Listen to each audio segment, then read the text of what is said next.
இந்த முருகரை எல்லாருக்கும் எவ்வளோ பிடிச்சிருக்கு அப்படின்னு சொல்லிட்டு இந்த முருகரை பற்றி ஒரு வீடியோ போட்டேன் இல்லையா, அந்த வீடியோ கீழே இருக்கிற கமெண்ட்ஸே சொல்லும், பரவாயில்ல நான் உடஞ்சாலும் நான் சிலையை வாங்குவேன் அப்படின்னு சொல்லிட்டு நிறைய பேர் வந்து கமெண்ட்ஸில் சொல்லியிருந்தீங்க.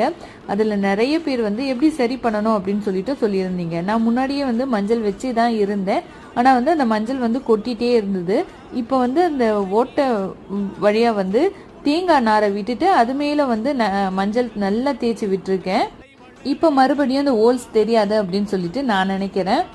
முருகரை மறுபடியும் தொட்டு அவரை வந்து சுத்தெல்லாம் செஞ்சுட்டு அவருக்கு பூவெல்லாம் போடும் பொழுது அவ்வளோ சந்தோஷமா இருந்தது. மறுபடியும் நான் அவரை பூஜை செய்யறதுக்கு இந்த ஒரு பாக்கியத்தை கொடுத்ததுக்கே நான் அவருக்கு நிறைய நன்றி சொல்லணும். முருகர் சிலை நாம வாங்கறதா இருந்தா முருகர் கிட்ட இருக்கிற அவருடைய வேல் வந்து அவரை விட அதிகமான உயரத்துல இருக்கக்கூடாது.